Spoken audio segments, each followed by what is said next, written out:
ते 5,000 पैसा मोजण्यासाठी नव्हते, ती माझ्या स्वप्नांची एक सुरुवात होती.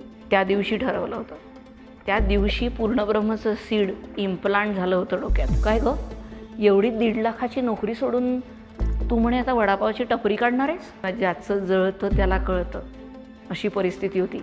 कोणाच समोर हात पसरायची हिंमत होत नव्हती. मी आई होती, मी एक बायको होती, मी एक प्रोफेशनल होती. सिंपल 3 मेसेजेस तुम्हाला सगळ्यांना सांगायची इच्छा होते. जय हिंद, नमस्कार. मी जयंती कठाळे. IT इंडस्ट्रीमध्ये नोकरी केल्यानंतर अनेक इंजिनियर्सचं स्वप्न साकार होत होतं, तसंच माझंही स्वप्न साकार होत होतं. नोकरी करता करता अनेक देशांमध्ये फिरायची वेळ आली. अनेक देशांमध्ये जाऊन क्लायंट प्लेसला जॉब करण्यासाठीची मरमर आणि डॉलर्स कमवण्याची मरमर, या दोन्ही गोष्टी मलाही तितक्याच आपुलकीनी ओढत होत्या. पण जितक्या देशांमध्ये गेली ना, साली सगळीकडे जेवणाचीच बोंब झाली. अनेक विषयांवर विचार चालू झालेत. विचार विनिमय तर होत होता, पण पोट भरत नव्हतं. प्रत्येकाच ठिकाणी तेच आयुष्य जगावं लागत होतं आणि तोच बर्गरही खावा लागत होता. बर्गर माझं फूड नाही म्हणून मला आवडत नाही अशातला भाग नाही. कोणाचं तरी ते स्थायी फूड आहे, पण माझं बहुधा मिसळपाव होतं, थालीपीठ होतं आणि पुरणाची पोळी होती. मला ती भूक कायम लागलेली. नोकरीच्या निमित्ताने बाहेर देशांमध्ये जात असताना नोकरी सोडून ज्या दिवशी धंद्याला लागलो, म्हणजेच पूर्णब्रह्मचा बिझनेस चालू केला, त्या पूर्ण लाईफ ट्रान्झिशनमध्ये अनेक अनुभव आलेत. आज ते त्यातले बेसिक महत्त्वाचे पण माझ्या बिझनेसला सक्सेसफुल होण्यासाठी ठरलेले 4 महत्त्वाचे टिप्स तुमच्यासोबत शेअर करायला आली आहे. मी जयंती कठाळे, जोश टॉकवर तुम्हा सगळ्यांसोबत गप्पा मारायला आली आहे. कसं असतं माहिती आहे का, IT इंडस्ट्रीचं लाईफ चालू होतं. नवरा अगदी म्हणजे सोबत 8वीपासनं 10वीपासनं सोबत, आणि नंतर माझा प्रोजेक्ट मॅनेजर म्हणून. मग लग्न झालं. सुखासुखी डॉलर्स कमवायला या नवीन शहरात आलो. बँगलोरमध्ये आमचं छोटंसं कुटुंब सजायला लागलं आणि याला पॅरिसला जायची वेळ आली. हा पॅरिसला गेला खरी, पण तिथनं लिहिलेलं पहिलं प्रेमपत्र आजही आठवतं. तो शाहरुखचा डायलॉग आहे बघा, एक लड़की थी अनजानी सी, एक लड़के पे वो मरती थी. एक लड़की थी अनजानी सी, एक लड़के पे वो मरती थी. लड़का वेजिटेरियन था, लड़की नॉन वेजिटेरियन थी. पॅरिसमधनं आयफेल टावरसमोरनं या मुलाने मला प्रेमपत्र लिहिलं, पहिलं आमचं प्रेमपत्र. आणि त्या प्रेमपत्रात, प्रिय मुनीस, खरं सांगू का, प्रेमाचे 4 वाक्य लिहायच्या आधी खरं सांगायची इच्छा आहे, खूप भूक लागली आहे गं. आणि त्याच्या डोळ्यातला एक अश्रू बहुधा त्याच्यावर पडला. तो आजही तसाच आहे. अंगावर काटा येतो जेव्हा तो अश्रू ऐकायचा प्रयत्न करते. त्या दिवशी ठरवलं होतं, त्या दिवशी पूर्णब्रह्मचं सीड इम्प्लांट झालं होतं डोक्यात. आणि त्या दिवशी मनात पक्की गाठ बांधली होती की प्रणव ज्या ज्या शहरांमध्ये जाईल त्या त्या शहरांमध्ये त्याला व्हेजिटेरियन फूड मिळालंच पाहिजे, हा अट्टहास असेल. पण त्याचं पूर्णब्रह्म होईल हे नव्हतं माहिती. आम्ही व्हेजिटेरियन आहोत हे सांगता आलं नाही, कारण लग्न एका व्हेजिटेरियन घरात झालेलं, जिथे अंड म्हटलेलं सुद्धा चालत नाही. आजही व्हाईट आलू म्हणावं लागतं, कारण सासूबाईंना चालत नाही. स्कर्ट ते नऊवारचा प्रवास हा पण रिस्की ट्रान्झिशन होता. ऑस्ट्रेलियानं वापस येताना लिटरल मिनिंगमध्ये काहीही खायला मिळालं नाही. आणि तान्हं लेकरू हातात घेऊन जेव्हा वापस आलो फॉर गुड, त्या दिवशी त्या विमानात घेतलेला पण आजही पूर्णत्वास नेण्यासाठी प्रयत्न करते. त्या दिवशी ठरवलं की आता पूर्णब्रह्म करायचंच, आणि त्याच्यासाठी रिसर्च चालू केला. आतोनात प्रयत्न चालू केलेत, आतोनात धावपळ चालू केली. पण ही धावपळ कोणालाच दाखवायची नव्हती, कारण मला स्वतंत्रपणे माझं स्वप्न पूर्ण करायचं होतं. मग लिहून काढलं पूर्णब्रह्मचे 5,000 सेंटर. पूर्णब्रह्म नाव खूपच सहज होतं, नो ब्रेनर. कारण लहानपणी आजींनी शिकवलं होतं ना, अन्न हे पूर्णब्रह्म. वयाच्या 6व्या वर्षी आजींनी शिकवलं, स्वयंपाकघर म्हणजे किचन लॅब असते, आणि किचन लॅब म्हणजे सायंटिफिक एव्हिडन्सेस लागतात आणि त्या एव्हिडन्सेसवर आपण समोरच्याचं पोट भरू शकतो हा नित्य नियम आजीने घालून दिला. आमच्या घरात अनेक वेळेला अन्न संपवलं की 1 रुपया मिळायचा, आजही मिळतो. जर संपवलं नाही तर ताटल्या धुवाव्या लागतात. तो नियम आजही चालू आहे. आजी देव झाली, पण आजीने टाकलेलं डिसिप्लिन मी बिझनेसच्या डिस्काउंट ऑफरमध्ये कन्वर्ट करील असं कधीच वाटलं नव्हतं. किती सहज असते ही गोष्ट, आपल्याला कधी कधी कनेक्टच होत नाही. बाप्पा हे सगळं कनेक्ट करत असतो ना, त्यानेच केलं. पण ह्यात एक महत्त्वाचा मुद्दा शिकली की कितीही थकली तरी रिसर्च करायला थांबायचं नव्हतं. रिसर्च कंप्लीट करावा लागतो तर डिटेलमध्ये कामं होतात. नारायण मूर्तींचं वाक्य आहे, डेव्हिल सिट्स इन डिटेल. म्हणून डिटेलिंग केलं. कुठल्या दिवशी कुठला मेनू असावा याकडे बारकाईने लक्ष द्यायला सुरुवात केली. अवघा महाराष्ट्राची माझा म्हणून अख्ख्या महाराष्ट्रात अनेक टेम्पल्स फिरली, अनेक गावं फिरली, जिथे प्रत्येक गावातली एक टेस्ट स्वतःसाठी घेऊन आली आणि त्या टेस्टमधनं मेनू डिझाईन केले. It took me 3 years to design a Purna Brahma menu. It is a hard work what we have done. माझ्या लेकरांसहित ही मेहनत घेतलेली आहे. त्यांच्यापैकी कोणालाही माहिती नव्हतं की मी पूर्ण ब्रह्म चालू करणार आहे. Hiding few things is required. आयुष्यभर स्वतःच्या डिसिजनला स्वतः उभी राहील. May be bad, may be good. सगळंच ना छान नसतं, पण सगळंच वाईटही नसतं. प्रामाणिकपणा आयुष्यात कायम शिकवला आजीने, आईवडिलांनी, आणि फोकस्ड राहायला शिकवलं. कारण दोघंही कोच होते ना, माझे ॲथलेटिक्सचे कोच होते. दोघंही 2 साईडनी ओरडायचे रनिंग इव्हेंट्समध्ये आणि सांगायचे मला, ताई फोकस लाईन, फक्त गोल लाईनकडे बघ आणि धाव, दॅट्स इट. इकडे तिकडे बघून धावू नकोस. त्या मैदानात मिळालेला तो एक खूप मोठा संस्कार मला पूर्णब्रह्मासाठी खूप कामात आला. सगळ्यात पहिले लिहून काढलं, 5000 सेंटर तयार करील. दुसरं लिहून काढलं, 185 मेनू आयटम्स असतील आउट ऑफ 700 मेनू आयटम्स. त्या प्रत्येकाची रेसिपी एक्झिक्यूट करून बघितली. त्या रेसिपीज लेकरांसहित, घरच्यांसहित सगळ्यांना खाऊ घातल्या, त्यांच्या रिॲक्शन्स नोट केल्या आणि त्या प्रत्येक डिटेलमध्ये जाऊन एक्झिक्युशन करायला सुरुवात केली. त्याच्यामुळे जेव्हा पूर्णब्रह्माचा मेनू बनत गेला ना, इतका सहज होता माझ्यासाठी तो पसारा लोकांना सांगायला, कारण त्याच्यावर मी मागचे 3 वर्ष काम केलं होतं. आता नोकरी सोडायची वेळ आली होती आणि पूर्णब्रह्म चालू करायची वेळ आली होती. रिस्क. आयुष्यात रिस्क घेतल्याशिवाय समोर सरकता येत नाही. खूप महत्त्वाची ठरते रिस्क घेणं. पण रिस्क घेताना कुठल्या गोष्टींची रिस्क घ्यायची तेही ठरवावं लागतं. जेव्हा इन्व्हेस्टमेंट कमी असतं तेव्हा रिसोर्समेंट जास्त पाहिजे. जेव्हा पैसा कमी आहे तेव्हा प्रोडक्शन जास्ती पाहिजे. हे बॅलन्स कसे जमवायचे यामागे पण मी होती. आणि हे बॅलन्स कसे जमवायचे याच्यासाठी माझ्या इथे काम करणाऱ्या हाऊसकीपर्स होत्या. मी त्या सगळ्यांना रिक्वेस्ट केली आणि त्या सगळ्यांना सांगितलं, मी तुमच्या घरी येणार आहे जेवायला. तिथे जाऊन कळलं की ह्या कमी दाण्यामध्ये जास्त लोकांची पोटं कशी भरतात आहेत, यांचा पिलफ्रेश कसा 0 असतो, यांच्याकडे कसं अन्न व्यवस्थित महिनाभर पुरतं. आणि त्या टिप्स घेऊन मी पूर्णब्रह्म चालू करायचं ठरवलं. आणि पूर्णब्रह्माचा हा प्लान परफेक्टली एक्झिक्यूट होताना मला दिसत होता. रिस्क होती ती माणसांची, इथे येणाऱ्या लोकांची, मी चालू केलेल्या या कॉन्सेप्टची. चालेल की नाही, लोक येतील की नाही, असा द्वंद्व कधी नव्हताच डोक्यात. कारण business is nothing but a solution on a problem in the society and money is a side product of that business. हा फंडा इतका परफेक्ट बसला होता डोक्यात की याची नीड आहेच ऑलरेडी मार्केटमध्ये हे माहिती होतं. त्याच्यामुळे पूर्णब्रह्म चालू केलं तेव्हा इथे आवाक्याच्या बाहेर लोक येणार आहे हे माहिती होतं. पण आत्ते सासूबाईंनी त्यांची एक कळकळ माझ्याजवळ बोलून दाखवली. काय गं, एवढी 1.5 लाखाची नोकरी सोडून तू म्हणे आता वडापावची टपरी काढणार आहेस? मी म्हटलं हो तसंच काहीतरी, पण हे जगातलं सगळ्यात मोठं मराठी रेस्टॉरंट राहिलं त्यावेळी.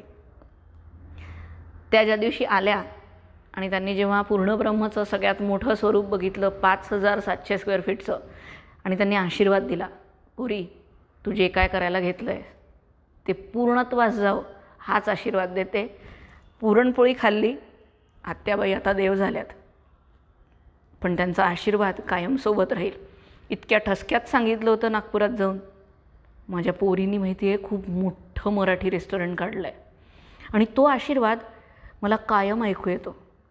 कारण त्यांची इच्छा होती, कारण प्रणवची इच्छा होती, कारण माझ्या लेकराची इच्छा होती, कारण माझं स्वप्न होतं. आपल्या स्वप्नांचं बर्डन दुसऱ्यावर टाकायचं नसतं असं म्हणतात. मी ते करून दाखवलं. माझ्या लेकरांसहित, माझ्या सासू सासऱ्यांसहित सगळ्यांना माझ्यासमोर बसवलं, त्यांना समजावून सांगितलं की ह्या गोष्टी लूज होणार आहे. कारण काय असतं ना, काय लूज होणार आहे हे माहिती असलं की ते लॉस होण्याची भीती किंवा वाईट परिस्थिती आपल्यावर येत नाही. खूप सहजपणे या छानवाल्या अनुभवातनं आम्ही लोक जात होतो. पूर्णब्रह्माचा आवाका इतका वाढत होता आणि पूर्णब्रह्म जगभरात फेमस होत होतं. आणि I was like wow, it's going great. पण इतकं साधं नसतं. आपली हार्ट लाईन ही सरळ लाईन नसते. सरळ लाईन निघाली की डॉक्टर सांगतात की he is no more, she is no more. म्हणून हंप असलेच पाहिजे तर तुम्ही जिवंत आहात. आणि तो हंप माझ्या आयुष्यातही आला. माझ्या आयुष्यातनं काही PR लोकांनी आमच्याशी थोडासा छळ केला आणि आम्ही फसलो. लंकेची पार्वती झाली. मग याच पूर्णब्रह्ममधल्या दीरांनी साथ दिली. मग त्यांनी फोनवर सांगितलं, फोन करून नाही मॅसेजेस टाकून सांगितलं, वहिनी जेवढं गेलं आहे ना त्याच्यात दुप्पट कमव. आजही तो मॅसेज खूप प्रामुख्याने ठेवला आहे. कारण जेव्हा जात होतं तेव्हा ज्याचं जळतं त्याला कळतं, अशी परिस्थिती होती. कोणाच समोर हात पसरायची हिंमत होत नव्हती, पण मदत तर घ्यायची होती. मग काही मित्रांनी मदत केली. त्यात एक मित्र पण जॉईन झाला. पण सगळंच छान नसतंच हो. अजूनही माझ्यासोबत वाईट होणं बाकी राहिलं होतं बहुधा. तो आला ॲज अ पार्टनर म्हणून आणि for good bad I don't know निघून गेला. मी पुन्हा थबकली, मी पुन्हा थांबली. पूर्णब्रह्माचा आवाका कंट्रोलच्या बाहेर जात होता आणि आम्हाला अनेक दीर, अनेक सख्या जॉईन होत होत्या. आणि त्याच वेळेला याचा एक्झिट, हा एक्झिट माझ्यासाठी वर्षभराचा स्टॉपेज ठरला. मी ऑलमोस्ट 1 वर्ष बॅकलॉगमध्ये गेली. पण वाटलंच नाही की इतक्या सहजपणे हे सगळे दीर लोक मला बाहेर काढतील या पूर्ण बॅड पॅचमधनं. आम्ही ताकदीने सांगतो, ऑलमोस्ट 48 सेंटर्स चालवतो आहे. या 48 सेंटर्सपैकी काही होमशेफ आहेत, काही ॲक्च्युअल रेस्टॉरंट बिझनेस आहेत. पूर्णब्रह्मच्या या आवाक्याच्या मध्ये आमच्या सगळ्यांची मेहनत लागते. आज आम्ही रिस्क फॅक्टर, फ्रँचायझी ओनर्स, आमचे सगळे एम्प्लॉई मिळून 150च्या वर लोक आहेत. आणि सहजपणे ह्या कोविडसारख्या वर्ल्ड वाईड प्रॉब्लेमला सहज फेस करतो आहे. आम्हाला मुळे कोविड लागलाच नाही माहिती आहे. पूर्णब्रह्माला कोविड कधी नव्हताच. आम्ही सरसकट रोज काम करत होतो. याच कोविडमध्ये 1 लाख लोकांची बोटं भरली. खूप आनंद होतो की अख्ख्या कोविडमध्ये प्रत्येक एम्प्लॉई काम करत होता. कमी का होईना, पण याची चुणचुण आम्हा सगळ्यांनाच मार्च महिन्यात लागली होती. प्री प्लॅनिंग हा आमचा 3रा फंडा ठरला की आधी प्लॅन करा. कारण ड्रीम फुकट बघता येतात. त्याचं प्लॅनिंग परफेक्ट करायचं असतं, एक्झिक्युशनही परफेक्ट करायचं असतं, पण त्याला सस्टेनेबल मॉडेलमध्ये घेऊन जाण्यासाठीचे प्रयत्न करायचे असतात. हेच प्लॅनिंग आम्ही लोक प्रोजेक्ट बेससाठी जपानला गेलो होतो, मी आणि संदीप. कारण मित्र जेव्हा पार्टनरशिप सोडून गेला तेव्हा संदीपला मला डिरेक्टर बनवावं लागलं. संदीप माझ्यासोबत ताकदीने पहिल्या दिवशीपासून आहे. तो आणि मी जपानची फ्रँचायझी ओपनिंगसाठी गेलो होतो. आणि तिथल्या वातावरणात हे लक्षात आलं की काहीतरी खूप मोठं होणार आहे, काहीतरी जॉब्स जाणार आहेत, काहीतरी भयंकर होतं आहे. We don't know what is that. जेव्हा वापस आलो तेव्हा याची कळकळ लागली आणि सगळ्या फ्रँचायझी ओनरला फोन करून सांगितलं, 3 महिन्याचं राशन भरून ठेवा, सगळ्या एम्प्लॉईजला सेंटर्सला घेऊन या, त्यांना राहण्या खाण्याची त्यांची सोय करा. आपण अख्ख्या कोविडमध्ये लोकांना फूड प्रोव्हाइड करणार आहे. माझ्यासोबत माझ्या सख्या इतक्या सहज तयार झाल्यात आणि सगळ्यांनी हो म्हणून सांगितलं आणि सगळ्यांनी ताकदीने फूड प्रोव्हिजनसाठी सगळे प्रयत्न केलेत. अख्ख्या कोविडमध्ये माझ्या सगळ्या एम्प्लॉईजनी एकही ब्र न काढता ताकदीने माझ्यासाठी पूर्ण ब्रह्मचा हा आवाका सांभाळण्याचं कंप्लीट वचन दिलं. आणि खरं सांगतो, खूप मनापासून काम केलं आणि आजही करतो आहे. पूर्ण ब्रह्मचे सेंटर शटडाऊन्स नाही झाले, ते आजही पूर्णपणे चालू आहेत. प्री प्लॅनिंग आजही आमचे स्टोअर्स कम्प्लिटली भरलेले आहेत. याच्यामागचं रिझन हे आहे की पैशाला पैसाच बोलवत असतो, पण rearrangements if you plan it correctly तुम्ही बरोबर डिवाईड करून वेंडर्सलासुद्धा नीट ठेवू शकत असता. It take just a detailing for your plan. खूपच बेसिक सांगते. गुगल मॅप वापरला आहे, त्या गुगल मॅपमध्ये आम्ही सगळ्यात आधी आपण ॲड्रेस टाकतो, तरच तो मॅप आपल्याला एखादा पाथवे देतो. त्याला कधी असं म्हटलं आहे का, चल रे बाबा कुठंतरी घेऊन चल? तो सरळ म्हणेल, I don't understand what you are saying, can you please type it again. Same way आधी डेस्टिनेशन द्या, कुठं पोहोचायचं आहे ते सांगा. रस्ता बाप्पा दाखवणारच आहे, 100% गॅरंटी आहे. लो डाऊन्स माझ्याही आयुष्यात आलेच आहेत, त्या सगळ्यांना ओव्हरकम करत, कारण मी आई होती, मी एक बायको होती, मी एक प्रोफेशनल होती. अहो प्रोफेशनल लोकांना विचारा, 1 तारखेला पगार मिळाला नाही ना तर कशी तडफड होते. इन्फोसिसमध्ये असताना पगार मिळाला ना 1 तारखेला, सोडल्यानंतर खूप हताश झाली होती त्या दिवशी. आमच्या घरात ना एक पद्धत आहे, सॅलरी झाली की पेढे घेऊन यावे लागतात आणि देवबाप्पासमोर ठेवायचे आणि सगळ्यांना सांगायचं आणि मोठ्यांना नमस्कार करायचा की आई सॅलरी झाली हं, असं म्हणून मग खर्चाला सुरुवात करायचा. हा बेसिक रूल घरात होता. त्या महिन्याच्या सॅलरीत माझी सॅलरी आलीच नव्हती, मी पेढे नव्हते आणू शकली, कारण पूर्णब्रह्म चालू केलं होतं. मग तिथे मीच सॅलरी कशी काय घ्यायची, कारण लो इन्व्हेस्टमेंट, सुरुवातीला पैसा नव्हता की, मग सॅलरी कशी घेणार. ते बहुधा प्रणवला जाणवलं. मी त्याला म्हटलं, माझी सॅलरी नाही झाली रे, मी नाही आणलेत पेढे आज. तर म्हणाला, कोणी सांगितलं तुझी सॅलरी नाही झाली? म्हटलं नाही आहे अकाउंटमध्ये पैसे, खरं सांगते. तर म्हणाला जरा चेक कर. आणि मी अकाउंट चेक केलं, माझ्या अकाउंटमध्ये 5,000 रुपये आले होते. I was so happy and I saw person who has send that 5,000 is Pranav. मी म्हटलं अरे तू कशाला टाकलेस? तर म्हणाला नाही, दर महिन्यात 5,000 टाकेल, हे तुझे मेहनतीचे पैसे, हे तू घे, जोर पूर्ण ब्रह्म ताकदीने येत नाही आहे समोर. ते 5,000 पैसा मोजण्यासाठी नव्हते, ती माझ्या स्वप्नांची एक सुरुवात होती, ती एक सपोर्ट सिस्टीम होती. प्रणवनी प्रूव्ह केलं प्रत्येक वेळेला, तुझ्यासमोर किंवा तुझ्या मागे नाही, तुझ्यासोबत उभा आहे आयुष्यभर. जे काही येईल ते दोघंही सहन करू, जे काही येईल ते दोघंही एन्जॉय करू. तुझ्याकडे दिलेले सगळे इन्व्हेस्टमेंट वापसही घेणार आहे, पण पूर्ण ब्रह्म फ्लरिश कर. तुझं स्वप्न आहे आता मागे वळून बघायचं नाही, आता समोर चालत जायचं. Keep walking. बाळासाहेबांचे खूप सुरेख वाक्य आहे, रडायचं नसतं आता लढायचं आहे. आणि जॉनी वॉकरचं एक खूप छान वाक्य आहे, कीप वॉकिंग. मी या दोन्ही वाक्यांना एकत्र केलं, रडायचं नाही लढायचं आहे आणि कायम चालत राहायचं आहे. पूर्ण ब्रह्म जगात जिथं जिथं आवश्यक आहे तिथं तिथं चालू करेल. मग प्रायोरिटी डिसाईड कराव्या लागल्यात तरी हरकत नाही. मग घरातल्या लहान लेकराला सांगावं लागलं की आज 11:30 नाही 12 वाजता यावं लागणार आहे, कारण पूर्ण ब्रह्ममध्ये मोदकांचे ऑर्डर्स आहेत तर थांबावं लागेल. तुला जेवणाला आज फक्त भात मिळेल, पोळी मिळणार नाही, थोडं सहन कर. सकाळची गरम पोळी पानात नाही तर डब्यात पडेल, ती तुला स्वतः गरम करून खावी लागेल. किंवा मुलीचे केस लांब बसून त्याच्या वेण्या घालायची वेळ नवऱ्यावर येईल. यात काही वावगं नाही. हे सगळं प्लान आणि सपोर्ट सिस्टीम उभा केला. या सपोर्ट सिस्टीममुळे मी पूर्ण ब्रह्मामध्ये पूर्ण लक्ष देऊ शकले. आणि जेव्हा फोकस्ड लक्ष दिलं जातं ना, तेव्हा आपण आयुष्य समोर नेऊ शकत असतो. सिंपल 3 मेसेजेस तुम्हाला सगळ्यांना सांगायची इच्छा होते. कायम रिसोर्समेंट करा, म्हणजे कमी पैशांमध्ये जास्तीत जास्त आवक निघाली पाहिजे. कायम प्रामाणिक राहा, कधीच चूक किंवा वाईट वागू नका. आणि तिसरं, कंप्लीट डिटेल प्लॅनिंग करा. Don't stop at any moment, keep walking.